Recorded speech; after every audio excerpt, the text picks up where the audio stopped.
Welcome to the Watchers in the Basement. I'm Brittany Pacheco. And I'm Amber Churchwell. And today we are back to talk about The Handmaid's Tale. We are still reviewing season 5, this time episode 8, entitled Motherland. Amber, what were your thoughts on this episode? These episodes are getting better and better. I'm so excited, and I really, really liked it. There were some great lines in this episode that So many. I am so excited just to quote. We're going to be quoting them frequently. I expect even outside of the pod, we're just going to be shooting them back and forth because, wow. I really, really liked it. I enjoyed it a lot. What about you? I agree with you. I definitely think that these episodes, in terms of the story, is getting so much better. Mm-hmm. Was it as intense as the previous episode between June and Serena? Maybe not. No. However, the story is developing. Now you're really getting more out of these characters, specifically with Commander Lawrence and like his whole plan with this new Bethlehem initiative. And we're going to talk a lot more about that later. But you're starting to see these character arcs really develop and seeing how tables are turning for these characters. Holy shit. Like, what in the world? Seeing like where it's actually going and where it's been going, I think is kind of like, this is kind of clearing up a lot, because I feel like in the last 2 episodes we were so caught up in the June and Serena are going to see each other again. Oh my gosh. Like, right. I think we're so caught up in that this is kind of bringing us back to the plot. I 100% agree with that, just because there's so much buildup when it comes down to these two women. And if they're ever going to be in a room together, it's like, who is going to kill who first, you know? And I think you're right with saying that now we're focusing back on the plot of what's going to happen with these characters, and just Gilead. Oh my God. Like, there's just so much that's still going to go on with Gilead. You know, we still haven't seen some characters in a couple of episodes, Janine, Aunt Lydia, Esther, and that's okay. Yeah. That's fine. I'm sure we're going to get them come the finale, because even with the look ahead for next week's episode, it didn't really look like we were going to focus on those characters too much, if not at all. I'd be surprised.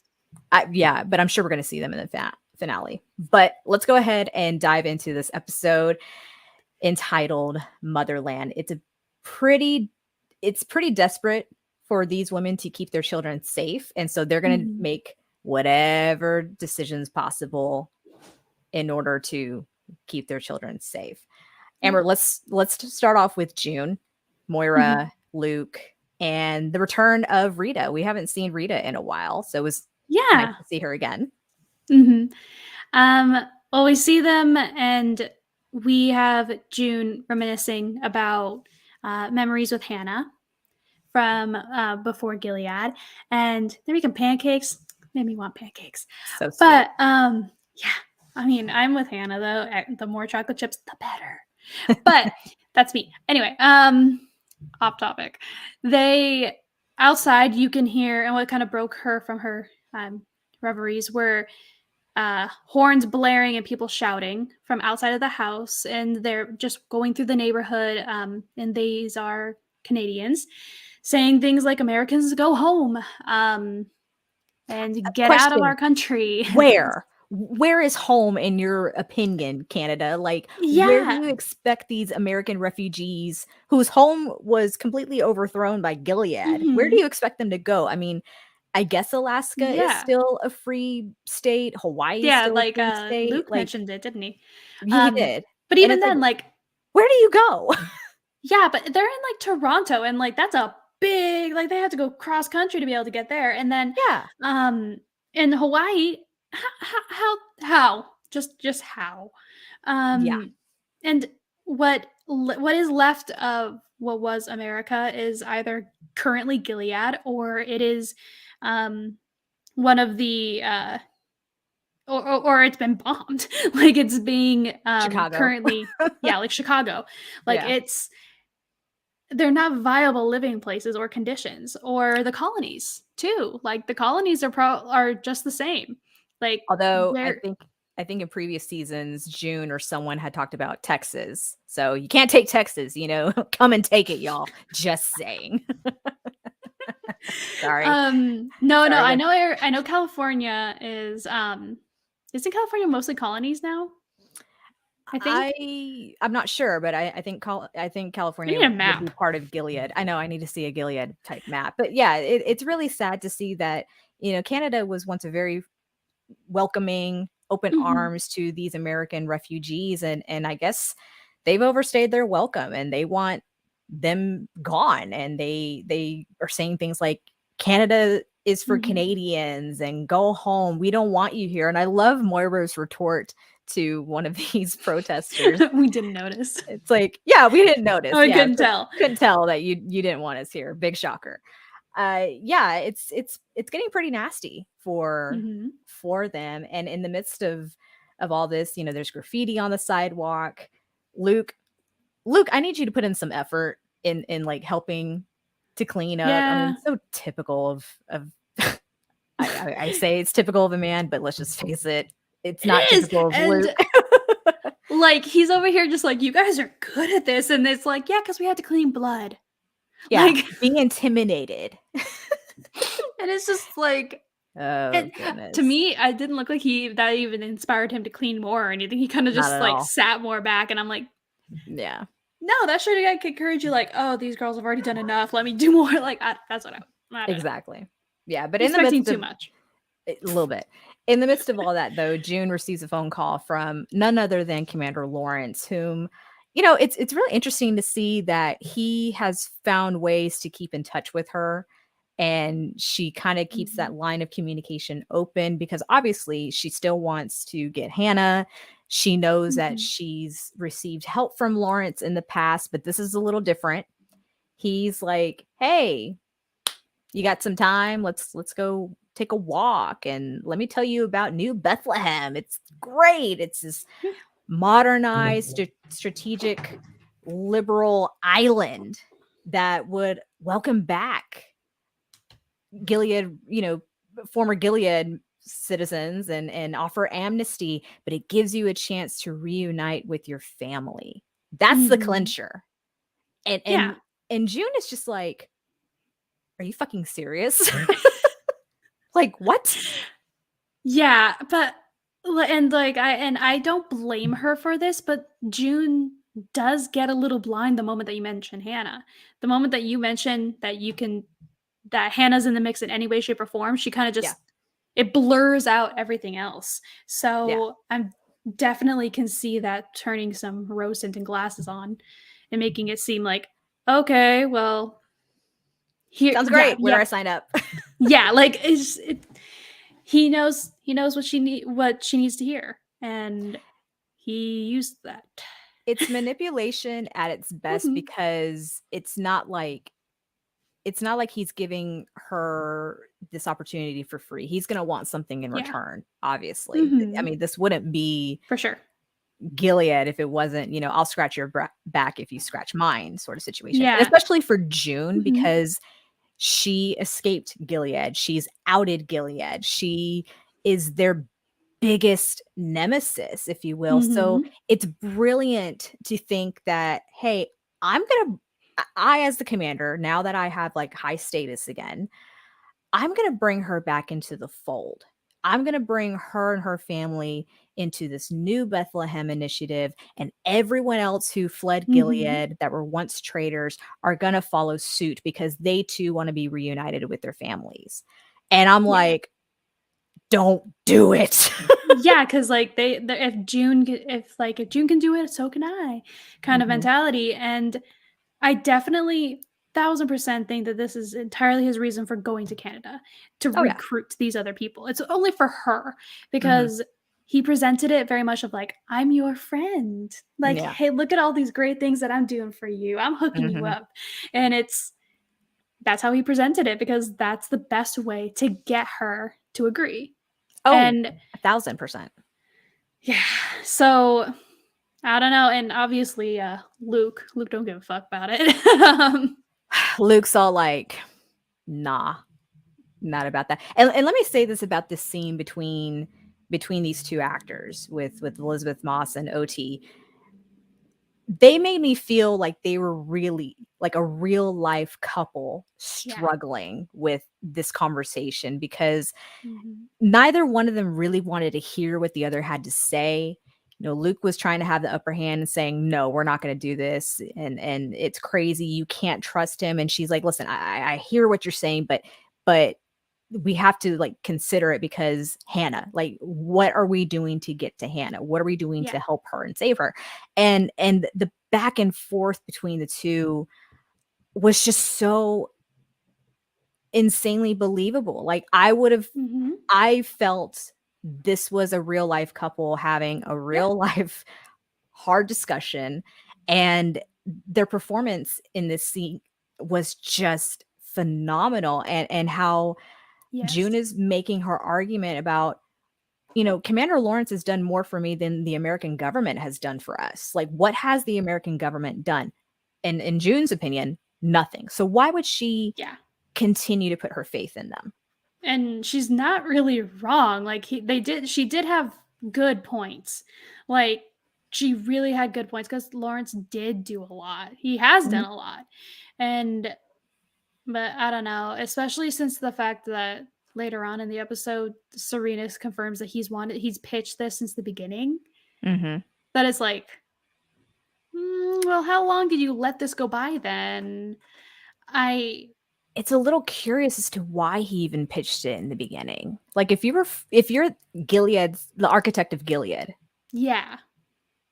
And I understand what he was basically saying, that humanity was dying. I was trying to save it. I threw in the whole religious sort of side of it to get people behind it. And that just went sideways real fast. It turned septic, he said.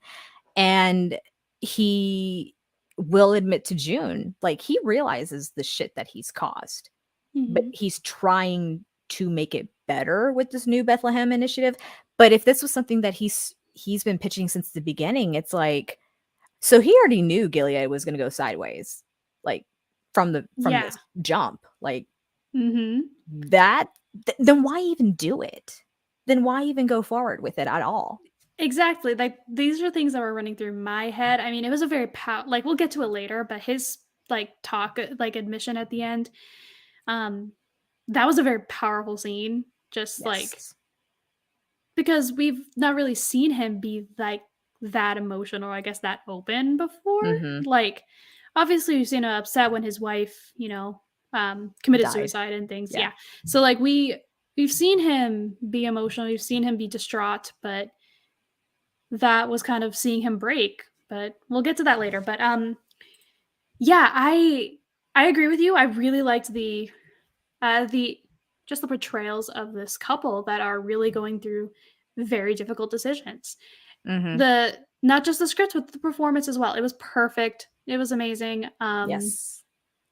And the next morning, your boy comes back. You get to see your boy. My boy. No, why is he my boy? I don't know, because you're just so like. Listen, you're just so much like, I want him to come back, or where is he? I have a love-hate relationship with Mark Twello. No, because obviously he's into Serena. There's no question about it. Like, anyone who says otherwise is just in complete denial. She should have taken him up on the offer when the offer was on the table, because obviously she has hit rock bottom. We'll get more into her a little bit, but yeah, on the heels of June saying, what has the American government done for us? Enter Mark Twello. Her least favorite person. He was summoned. I know. It's like, you said his name way too many, or the American government way too many times, and then he just poof appears. But yeah, he Beetlejuice of the American government. Oh my God, yes. but he shows up kind of unannounced, and he's there to kind of offer some intel, but not really enough to satisfy June. And he's basically saying, well, the intel that you provided us about, or whatever was on that USB drive, like, we're doing something about it. And she's like, well, what? He's like, well, that's classified. She's like, no, you can't say that to me. And I'm like, dude, who are you? Like, you can't call us that. You're a refugee at that. Yeah. So all that Mark could say is, okay, we're planning a military raid on Gilead. Mm-hmm. Cool. But what about the wives training school? What about Mm-hmm. that? And to no one's shock, or to no one's surprise, rather, he's like, yeah, I don't have any news about that. All right. Yeah. And I mean, I kind of laughed at June saying that, like, you don't get to tell me that, like, you have to tell me information. That I was laughing Oh my God. purely because, like, the exact, okay, you do not want to be like a figurehead for the rebellion against Gilead. You just don't want to do that because obviously you're just going to do whatever you want to do. Right. And then, so you don't want to be the figurehead for it, but when the organization that are trying to help you the most are over here like, hey, we're just asking you to not go with Lawrence. She's like, I can't promise that. It's just, I know. And her girl. argument of, we were captured to get this information for you. What are you doing about it? I'm like, okay, she's got a point though. Yeah, she does. I mean, like, the American government didn't ask her to go and do that. Yeah. But to still hand over that information to the American government, you kind of, I guess you could kind of try to have some pull and say, listen, like, I did something for you. You should at least give me an update about, like, you owe me that. Yeah. In a way, you kind of owe me. Yeah. I mean, I agree, but it's also, I mean, lady, like, don't get so much ahead of yourself, especially, but I do think it's a kind of about time because we haven't seen really America do much else, especially when it came with Serena. Like, we just didn't, it's a little bit too much leeway. A little bit. Yeah. So, I mean, finally they're doing some shit. So finally, but yeah. But I think that was pretty much the last straw that broke the camel's back for June, because she will go visit Commander Lawrence at the Gilead Information Center. Curious as to how it's still up, if it's been condemned for building code violations, but whatever. Gilead's gonna Gilead. Gilead's gonna Gilead. Oh, that made me laugh. Oh God, that was fantastic. Bradley I quoted Whitford. that to you, didn't I? Because yes, you did. Oh my it made me goodness. laugh. He had so many great lines. That was just the start of them, but he had great lines. Is the perfect person to have to give off this character of, I am the architect of Gilead. I'll do whatever the fuck I want. Now I'm also going to tell you whatever the fuck I want. And he just conveys that message across the board, like, just so well. But like I said, June is going to go visit him and basically bargain with him. She's like, listen, Luke doesn't trust you. I need you to promise and make sure that Hannah is never going to be married off. Like, I'm going to be with her. And he's like, can't promise the marriage bit. That's above my pay grade, basically. And she's like, but she's a little girl, you're going to have her be raped and blah, blah. And he's just like, yeah, well, Gilead's going to Gilead. And I'm like, dude, what the F? Yeah, I mean, I think it's just for a lot of it, I think he's playing chess with it. So part of me wants to be like, okay, he's playing chess. He has so many different steps that would interfere with one of his many steps, whatever. The other part of me wants to be like, he's just a lazy bastard. Like, he just doesn't want to. I mean, can it be a little bit of both? Truthfully, it probably could it be a little both? But Amber, with June basically undressing him and giving him like the scolding of the century, telling him off, fuck you, you're the one who orchestrated all this, you're a sick fuck. And then to see that side of Commander Lawrence that we've never seen before, just actually feel the weight of his decisions be thrown back at his face. Like, what were your thoughts on that scene? Powerful, because I mean, he was almost near crying, like, talking about, like, how he didn't mean he's like, I did try. He's like, if I could go back, I would damn the human race. I don't care. We could all die out if I could take it all back. Which, yeah, like this man does have to deal with a lot of guilt. Like, and we do see that. Like, we see glimpses of that throughout ever since we've known Lawrence. But there are certain times where it's highlighted, and I think this is just one of the times there's a spotlight on it. And yeah, because he's the architect of Gilead, that means that he kind of fucked over an entire nation and thousands of people. That's not even like, and like June was mostly referring to the little girls that will be wives for the wives' school, the Plums, and the and handmaids, but that's not even considering all of the Marthas and the everyone else, like everyone else and people in the colonies. Like, doesn't talk about any of that. Like, that's not even considering that. Do you think he was sincere in recognizing his faults and telling June everything, or is this just another play on the chessboard? I think a little bit of both. I think he does know that he does need her to agree to this. And so he's like, okay, if I have to show the underbelly of my actual feelings about this, if I actually have to do this, if this will get me one step closer to getting her to agree, right, so be it. So it's like, I think he did really show his true colors a little bit, and those were real emotions and real tears. Like, I don't know if this man can cry on demand, who knows? I mean, can't they all? But last ditch attempt for sympathy. Yeah. Putnam. God, I'm never gonna get over how good that made me feel watching him die.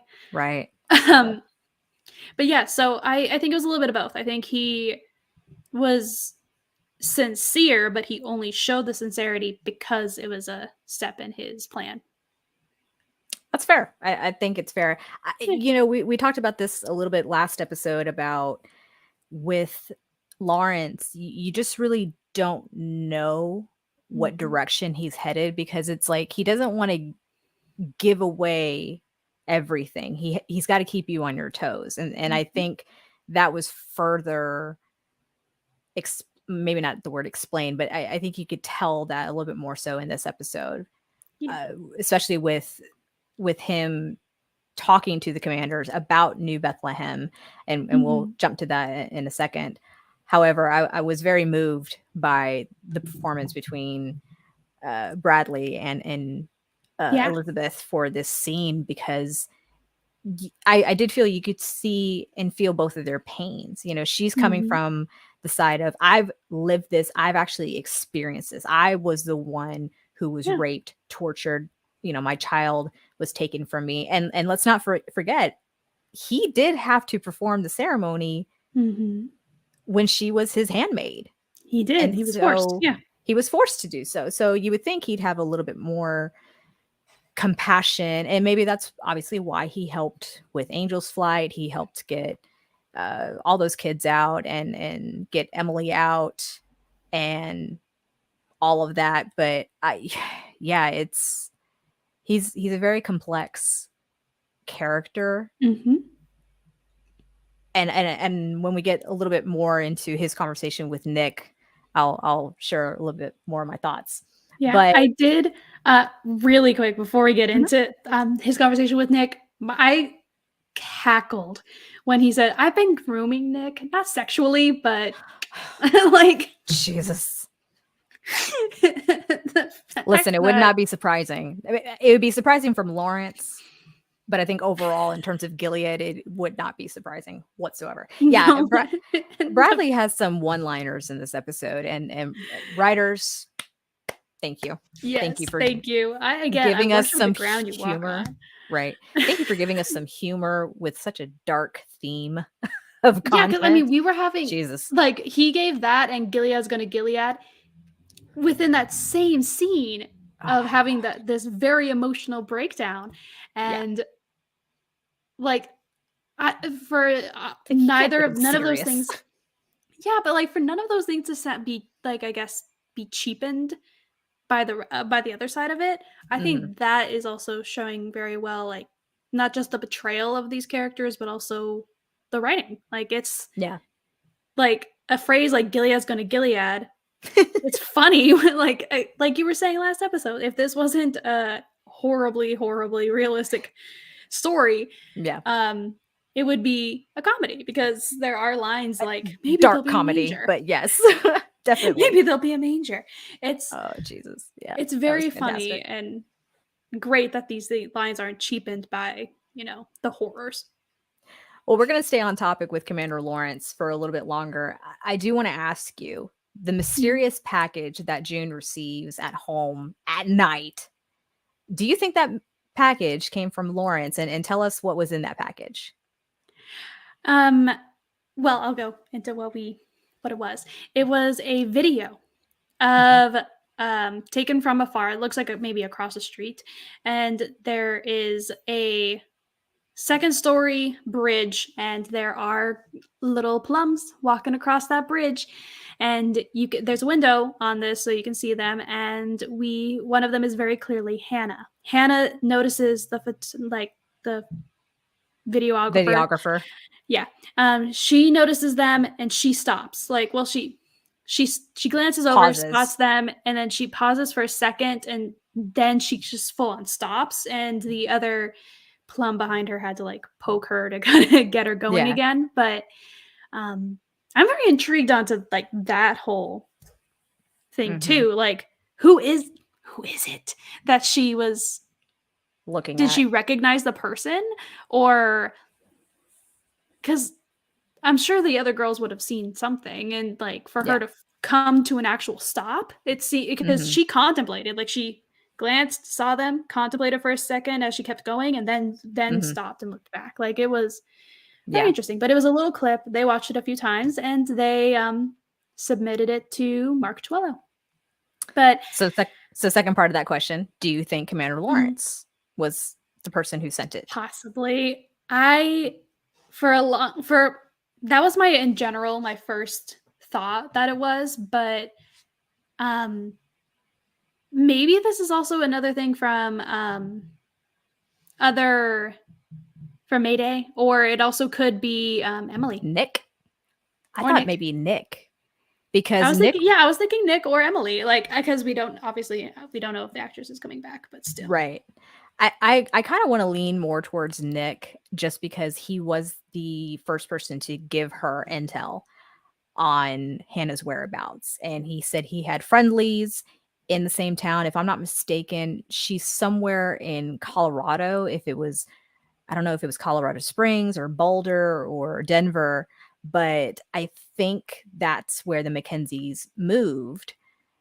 Took Hannah, of course, I and think so. that was a school. Well, this might be her previous school as opposed to the wives training school or the plum school.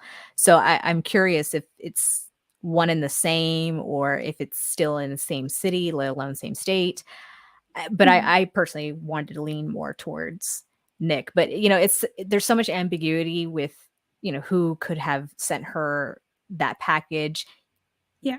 I think initially you want to think it's Lawrence because she just had that meeting with him, Mhm. told him off, and maybe it was kind of his way of like extending the olive branch to say like, hey, here is the info that I did say I had or I knew about Hannah, Yep. because that's all she cares about. That's all Mhm. June cares about, regardless of what Luke says. And because she's now really entertaining this idea of we have to go. We have to go where she is, and we have to go protect her and take care of her. And Luke's like, no, we're not leaving here and taking Nicole over there. And June's like, well, fuck it. Like, I'm just gonna go. I'm gonna be the one to go. Yeah. And again, that also, like what you were saying earlier, that this fight was so emotional. And I mean, like Luke in almost like in tears and like laughing at, just not like haha laughing, but like just disbelief of that, oh my gosh, this is actually a conversation. And his realization is brutal but accurate, that we're never going to be enough for you. I was gutted. Yeah, that was pretty, like, you could see it, like the range of emotion that ran across him. Like he kind of had a laugh about it in a weird way. It's kind of like a nervous laugh. And he's like, Mhm. we're never going to be enough for you, are we? Mhm. Like the realization that June's going to June. Okay. Let's just be real. June is going to June. She's always felt guilty about leaving Hannah. Gilead and leaving Hannah behind.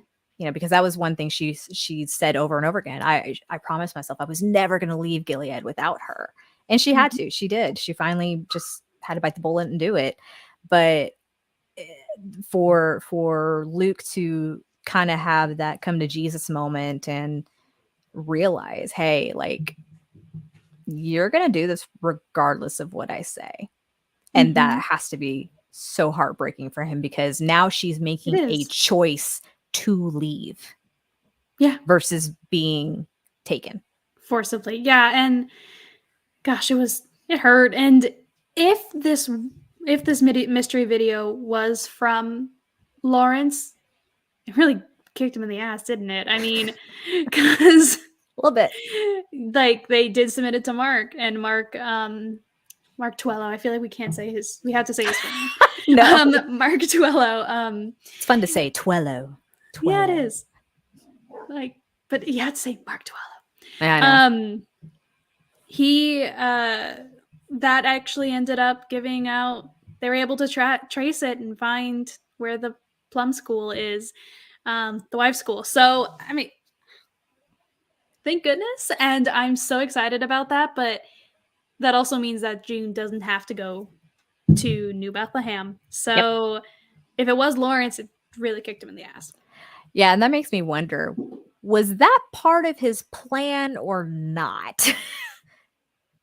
Just think about the look ahead. Put a pin in that. We'll come to that in a little bit. Yeah, we'll but come to that. We're gonna still stay on track with Lawrence and now shift it to the commanders of Gilead. They're taking a stroll with Lawrence and Nick through the proposed New Bethlehem Island. And you've got one commander there. We don't know him by name, but he's pretty sus. He's like, yeah, I don't know about this, Lawrence. And so he's questioning the plans. And finally, Lawrence has kind of more or less had enough of this commander not falling in line and basically saying that this is about moral fortitude. And Nick kind of drives it home and says, yes, he goes, the lack of the moral fortitude is what Commander Putnam lacked. Do you think they scripted that? Do you think before the other commanders came over, he's just like, okay, I'm going to say this, and then you're going to call over and be like, and reference Putnam. Actors do take creative liberties at time, and they'll try out different lines. They'll try out different ways of saying the lines and things of that nature. I don't know. I need to see like a behind the scenes on I'm not talking about the actors. I'm thinking about like I see what you're saying. In the universe of Gilead. You know what? That's actually a really great question. I'm sure he did admit that he's been grooming Nick, so I'm not surprised. That's true. That's very true. Yeah, but that commander will fall in line, and he quickly... and oh my gosh, he's something put the fear of God in him. And death, maybe. Yeah, because he had to think about what happened to Putnam, and he came real quick, like, "Oh, forgive me for having Putnam in my ear." Talk about tail in between your legs. Like, yeah, you better be sorry. God.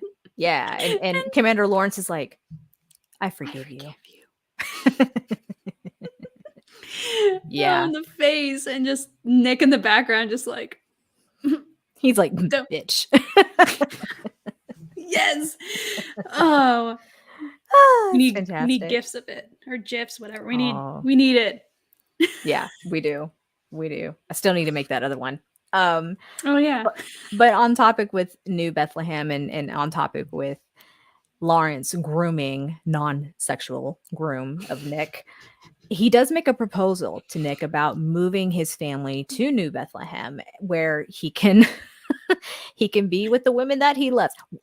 I say women, okay? Mm-hmm. We're not talking just about Rose. We're talking about June, because Lawrence is under the assumption that, hey, we're really close to getting June to agreeing. And in maybe a couple of years' time, she and Nicole will be here and you get to have a relationship with your daughter.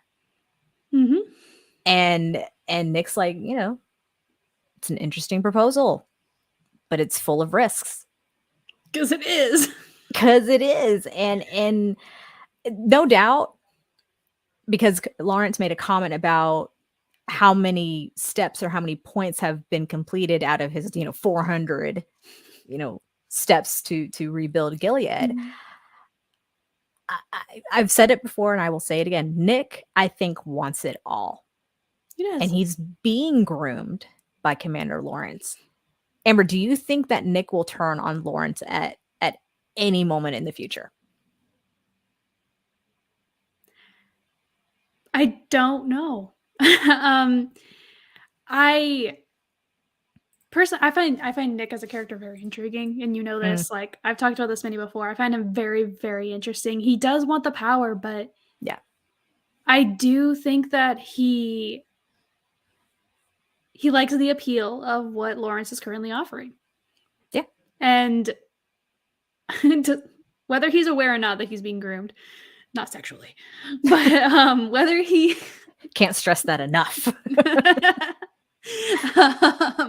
Whether we know for a fact that if he's aware of that, I think it finds it appealing because he does still care for June. We saw that last season when he got to see Nicole, and we obviously and he has some affection for Rose. We don't know if that's actual, because Nick, I love him, but he doesn't emote.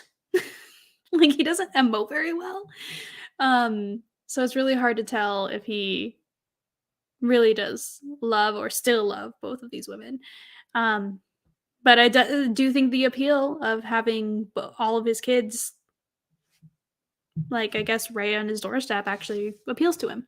So I don't know if he would actually turn on Lawrence. Personally, I hope not, but I just worry because the fact that, Nick helped June, one, not only conceive, two, he also helped her get Nicole out of Gilead because he wanted a better life for Nicole and essentially June by extension, because that was the initial plan. They both would leave Gilead.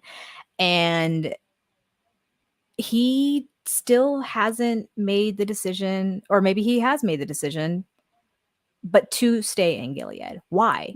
Is it for power? Is it to overthrow Gilead from the inside? Is it what's his MO? And Nick's, like you're saying, he doesn't emote emotions. It's a hard read with him. And from what little we know of Nick is that, he helped Gilead in the Crusades, and he did a lot for his quote unquote country, as Serena had mentioned in previous season. And I'm just concerned if Nick being groomed and being taught how to manipulate and to rise to power, would he overthrow Lawrence and take his seat? Or which he could. Would he overthrow Gilead from the inside? Or a mixture of the two. Because what if they are trying to, what Lawrence's ultimate goal is to make a better Gilead. Like, he's like, hey, our processes do work. Obviously, we are doing good in the world. We are having children again. And just the means of going about it is terrible, but sure. Yeah, like, we are having children again. We have a cleaner lifestyle. We've, like, things, like, there's a bunch of things that he's like, we have done this right. Yeah, the hyper-religious way of going about that, and organization and processes and, I guess, culture was that he admits to June that that's the wrong way to go about it. And so he is trying to that's what New Bethlehem is he's trying to make a better Gilead, right? So what if in this process it does succeed in overpowering old Gilead, but something does go wrong and somebody needs to take the fall for it, and that fault person is Lawrence, and Nick is like, I've been here all along. Like it could be. I mean, he's an eye. Is he still an eye? Is he still like, does he still report to someone above Lawrence? You know what I'm saying? Like, there's just so much to reveal when it comes to Nick. He is a mystery. I like it though. Yeah, I'm very interested in. Yeah, I think that's what's interesting, is that we just don't know anything about him. So you can kind of place whatever stock you want to, and I don't know, because we've seen him so far. We've seen him do good and honest things. Good. Yeah, but then like do his, I guess, best. I guess. Yeah. To help out and stuff like that, and help June and Nicole. But but you're right. He did fight in the Crusades. He is an eye. I mean, he believes in Gilead to some extent. Yeah, he has to be able to be a commander, because we don't know how good of a spy this guy is. Like, who knows? Is he a double agent, a triple agent? Who knows? Man, I don't know. Is he just living his life and just doing whatever? Who knows? Probably. Yeah, just has a magic 8-ball in his head telling him what to do. Well, you know who's not living their best life right now? Is Serena. Poor thing. I say poor thing. I mean, okay, I'm a human being. I have feelings. I can have empathy for somebody else. But damn. It's about damn time. A little bit. You know, there's certain parts of me that's kind of like, you know what?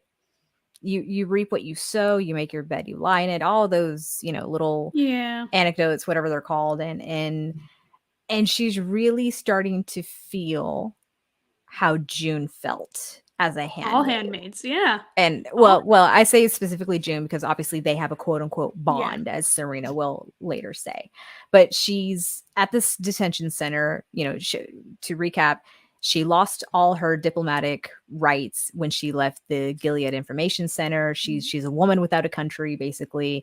And her child, Noah, is being fostered by the people who were virtually keeping her hostage, the Wheelers. But Mrs. Wheeler is there to get the breast milk from Serena. And they have a disagreement. Amber, what did you make of that whole scene? I do see Serena's point. Like, he is too young for the cry it out method, but it honestly made me think about how when Janine had baby Angela Charlotte, Naomi was saying just like, oh, she cries all the time, or oh, I'm so tired and stuff like that. And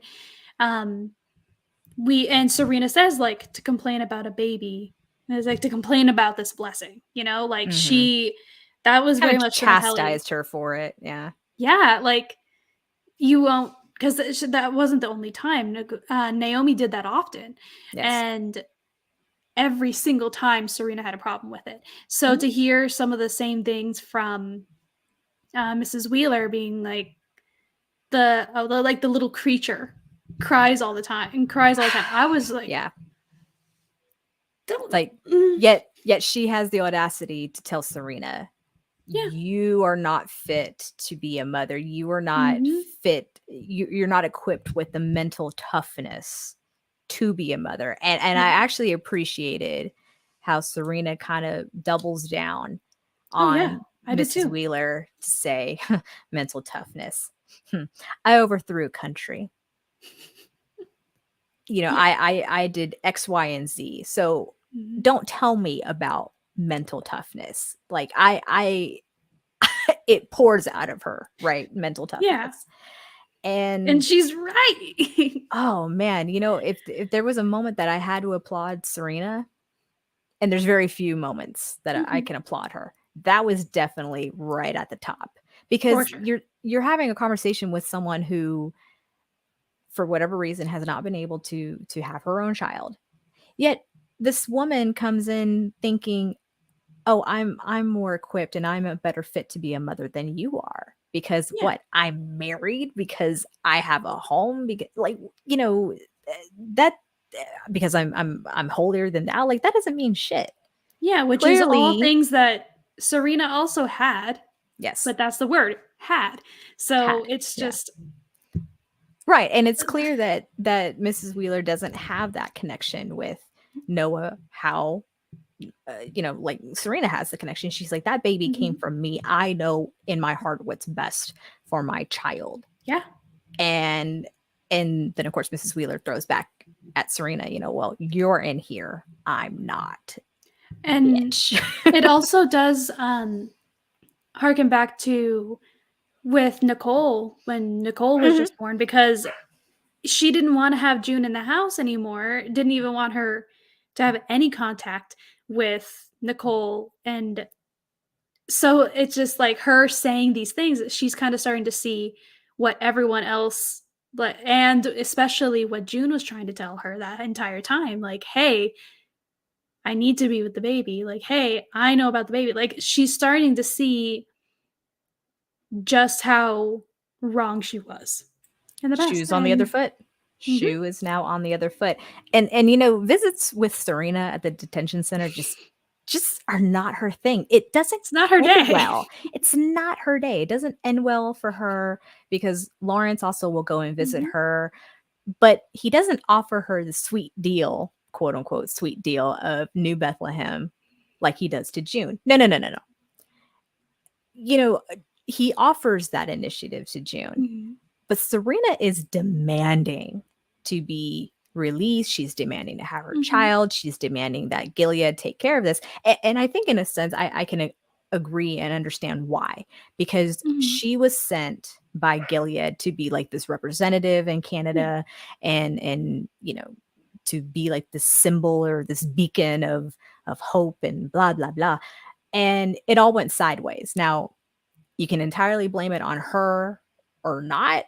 Doesn't really matter. But in Gilead's eyes, she's caused a lot of trouble. She's behaved poorly, yet she's making these demands. And basically what Commander Lawrence can offer her, and has already arranged, is that, okay, Canada has released you, but you're going to return to a room in the Wheeler's house. And the look on her face when she realizes what this means. Yeah. Holy shit. You're a handmaid, bitch. That's it. That's the only way to sum it up, really. And I would have been, you kind of knew from the get-go that he was not going to offer her New Bethlehem, because she's already proved to be trouble. And that they said that they couldn't handle a woman like her. Exactly. Yeah. So why would New Bethlehem, something that's going to be very fragile, I think, in the beginning. And I think June's a different story, because June's a wild card if there ever was one. But right. But the whole process is to get her to be the poster child, to come back and get other people to come back. She's the fly trap. But Serena would just be a loose cannon. And what happens next, this line, and I think this is one of the better lines in this whole episode, because okay, Damon. Thanks for calling it. I see you. The conversation then goes to this between Serena and Lawrence. Serena says, very tearfully and very matter-of-factly, I'm not going to live in the same house as my child's kidnappers. And Lawrence then says, do you have an irony deficiency? Yes. Thank you, script writers. I laughed so hard because it was the tone of it, of in his face. Are you fucking serious? Yeah, and the face he made, and also it's so punny, and it's the perfect thing to say.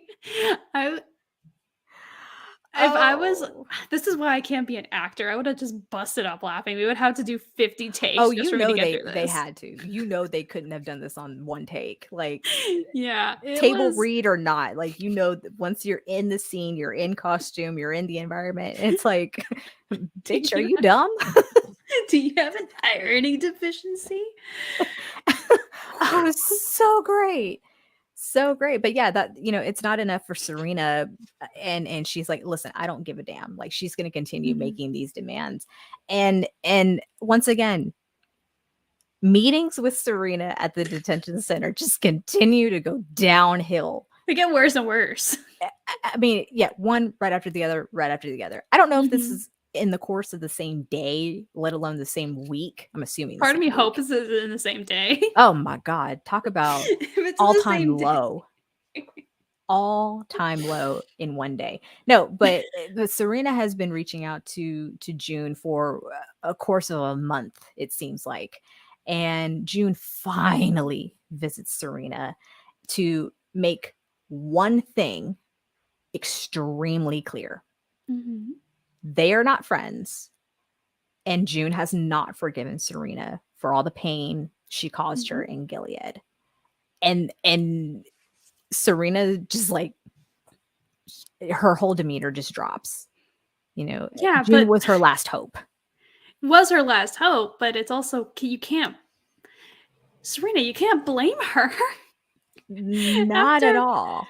After all the absolute batshit crazy things that you've done to this woman, I mean, how in the world do you expect her to be okay with this? Like, yeah, and June does say, like, deliver the baby. Great. Yeah, because she's like, he's innocent.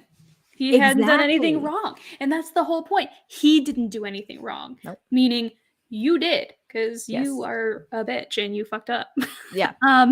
Yeah. But also June telling Serena, she goes, I turned the other cheek. I guess that makes me a better Christian than you are. And I'm like, oh yes.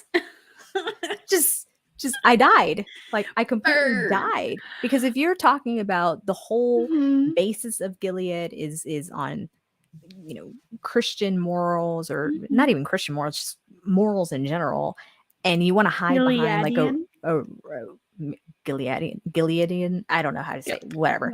But yeah, you want to hide behind this mask of righteousness and things of that, but you still end up being the awful person that you are. Tables were turned. Would Serena have done the thing that June did for Serena in that barn? The answer is most likely no. Nope. She just dipped real fast. So June will leave Serena with some pretty sage advice. And that's simply this. When Serena asks, well, what am I going to do? Like, what am I going to do if I go back to the Wheelers? And June's basically like, do what I did. Live in the house. Play the part. But plot your revenge. Yeah, look at what I did to Fred. Oh, look at you. That was what got me, was that she's like, look at Fred. Look at what happened to Fred. And look at what happened to you. Can I get a mic? Can I get a mic drop? Like she deserved it. And wow. Fantastic on June's part. I'm like, I think that was far more powerful than her screaming in Serena's face in the other detention center early on. Wow. I mean, a lot. It's like, okay, June, how the tables have turned in the juxtaposition of, Serena having helped build Gilead, but yet Gilead doesn't want to help her anymore, doesn't want to support her anymore. Gilead wants June, their nemesis, to come and support them and to put them in a better light. That way they're accepted into the UN and whatnot. It's like, whoa, this is so scary, but so brilliant. If you told season 1 versions of these women about this, they would laugh in their face. Wow. They wouldn't believe it. And you're right, how the complete shock of having those complete role switches is weird. And I'm also wondering, how would Serena react if she knew about New Bethlehem? Because she obviously, they talked about New Bethlehem, but she didn't really they didn't really address the fact that it's not her concern. Yeah, I guess. I mean, she openly said she doesn't care about Gilead's politics. She's trying to get away from it. And I'm like, when Mark offered you that that on the table, you should have taken it. Should have taken it. Just gotta listen to Mark Twain sometimes, people. Listen, okay, he can be a bit of a dummy, but he will get some things done eventually, because we know that they do locate the wives' school, and he does tell June in the end, hey, we found Hannah. We're going to go get her. You're going to be reunited with her. That's great.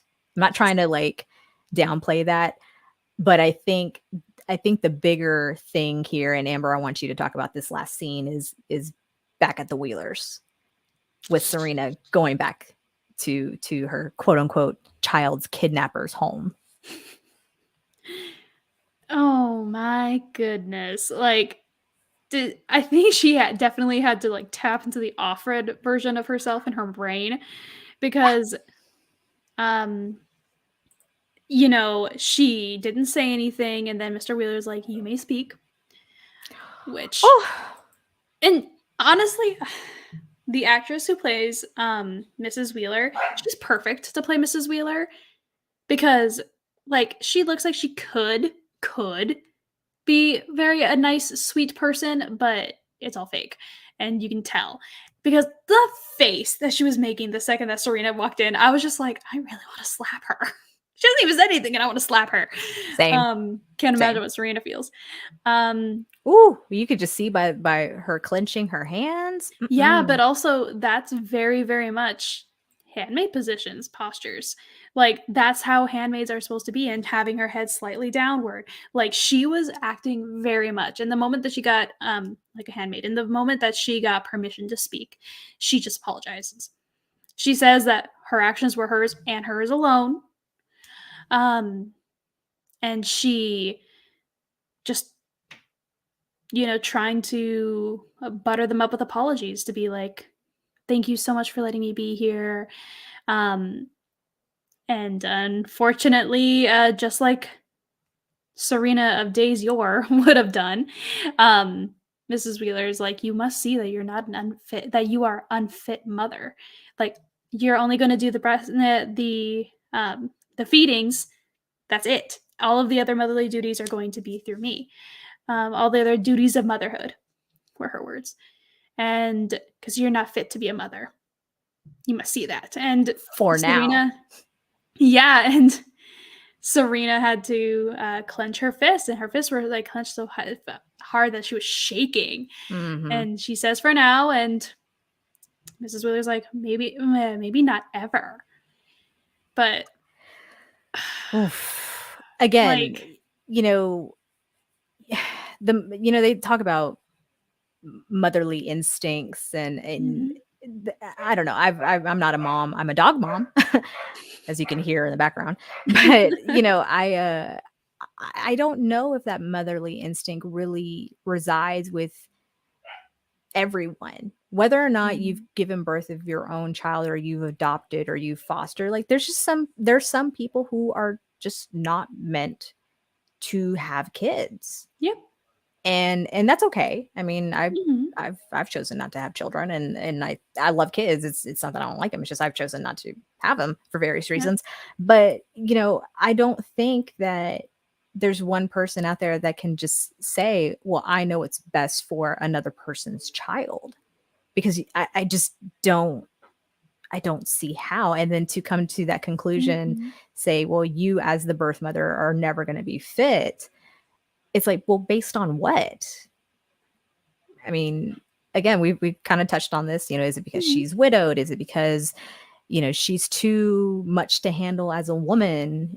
You know, is she a threat to Gilead? You know what I'm saying? Like, you know, there's so many unknown factors as to why one would deem a person to be unfit as a mother. No different than when Gilead was overthrowing America and taking these kids from their families. So it's how appropriate for this to happen to Serena, and how hopefully her eyes are open to see this is what I helped create, and now it's come back to haunt me. And she me. Literally, it came back to haunt her, and like, this is the world that you enabled. Yeah, 100%. Like, it's 100%. Like, Lawrence may have created it, and the men may have sought it through, but you enabled all of this. Just like you enabled the laws for women not being able to read, and then you later on regretted that. Yeah, exactly. Like, it's entirely about just letting her see the error of her ways and having to deal with the consequences of what she had done. Like, now you're seeing the other side of that, what it felt like. Yeah, exactly. Well, she is reunited with Noah in the end. She's dismissed from the living room to, run up the stairs and find him in his nursery. And I mean, she's just elated to see him. It's been a month. It's been a month since she's held him, seen him, and he quickly stops crying. This is supposedly a child that cries all day, all night. And when he's held by his mother, hugged by his mother, he's safe. He's okay. He knows who his mother is. Yep. And I think this is going to be, hopefully, this will be the start of her channeling her inner Offred to escape and try to kind of follow in June's and try to follow in June's footsteps to a better life for her child. Yeah, let's hope. I mean, at least the Martha seemed nice. Yeah, like, he's been waiting for you. Like, she seemed kind of nice. So yeah, at least I mean, it's more than what June / Offred got. So maybe. Rita came around eventually. But it took a while. Yeah, took a while. But since we're nearly wrapping, we are wrapping up the episode. But did you really quick want to talk about the last, the little, the less than a minute clip for next week's episode? For up ahead, what's next? Yes, there's a lot to unpack even with that as well. But basically, it looks like, Serena is still having to play that dutiful Gilead woman, who's been taken in by this loving family, and there's obviously still rifts between her and Mrs. Wheeler, because Mrs. Wheeler slaps the shit out of her across the face. But it looks like Serena attempts to make an escape. And June is with Luke and Mark, I guess, kind of watching the raid on the wives' school as it happens. We have shots of Hannah, I think, praying. Let's bless. I'm so nervous. I'm so nervous about this. Like, I hope she doesn't, get injured or anything in that whole process. And hopefully, if this raid actually, comes through, it's going to come through okay. But then, there's still this connection between Lawrence and June, and somehow she says something along the lines of, I'm not going to make Gilead look like the victim. And I'm like, well, what's all that about? So it's like, I'm ready. I need it. I need it now. And I mean, I could see Gilead trying to use this raid as a terrorist attack kind of version, twisting it on that. Yeah, I can see them trying to twist it that way. So I was not too surprised with her saying that. But how are they going to get around that? Like, how can they? Is this also part of Lawrence's plan? We don't know. And I am so anxious. And like you said, I hope Hannah doesn't get hurt, or any of the other little plums. Yeah, these are cute. They're young. And I really hope that everyone is okay, except some guardians and / commanders. They can die. I don't care. But let's hope everyone else is okay. Goodness. Yeah. We'll just have to wait and see. I mean, next week's episode is the penultimate episode. I can't believe we're already at this point, the season's been probably one of the best, aside from season 1, in my personal opinion. Mm-hmm. The others have been good as well, but I want to rank season 5 just after season 1 personally. Yeah, I get you. I'm pretty much in the same boat. Yeah, because I'm loving this season. So good. I mean, yeah, I liked last season, especially with what happened to Fred. Loved it. Great stuff. But I'm really loving this season. Me too. And I gotta see the last 2 episodes to really know where I personally want to rank them. But yeah, season one I think is currently my favorite. But yeah, I think it forever will be top notch with when it comes to, because we have one more season after this season. That's it. And that's it. That's it for The Handmaid's Tale. We'll see if the Testaments are gonna come into production or not, but I hope it does. Maybe. Just because that storyline is very interesting as well. So yeah, Amber, that pretty much concludes our review for The Handmaid's Tale season 5, episode 8, Motherland. So we want to thank everyone, of course, who's joined us for the live stream. Let us know your thoughts about The Handmaid's Tale. Do you enjoy it? What are your thoughts on this particular episode in the comments down below? We also encourage you to take part in our live stream chat. That way we can, bounce off ideas and answer your questions. Let's get some engagement going here. We are also on the road to 200 subscribers here on YouTube. So if you haven't done so already, go ahead and subscribe, but also smash that like button on this video. That way more people can check out this pod. And Amber, tell everyone about your channel. Oh, yes. Thank you. If you like Harry Potter and you like really obscure knowledge about Harry Potter, I have a YouTube channel called OllivAmber's Wands, where I talk about wands and wand lore. So it's a character analysis of the wands for characters in the story, and not just Harry Potter, but also Fantastic Beasts and everything else in between. So I go into the cultural, historical, and real world mythology and history and associations and culture for the wood and the cores, and I compare that to the character. It's fascinating stuff, y'all. I've genuinely learned so much from Amber's channel. So her YouTube channel as well as her Instagram are in the description box down below. So show Amber some love, subscribe to her channel and her Instagram account. But also, while you're showing love, don't forget to follow the Watchers in the Basement on social media. That's Facebook, Twitter, and Instagram. Also, don't forget to spread the word about us as we continue to grow our audience using hashtag Watchers Basement. We love articles, memes, anything you want us to review, just use that hashtag. That way we can connect with you and check it out. And lastly, we're also on Spotify, Apple Podcasts, and Google Podcasts, thanks to Anchor.fm. Give us a 5-star rating, helps our channel a lot, because even though we're not a large podcast, we are a proud one. So thank you for joining us once again, everyone. Amber and I will be back next week to discuss the penultimate episode of season 5 of The Handmaid's Tale. Amber, buy her fucking hand. Buy her fucking hand, everyone.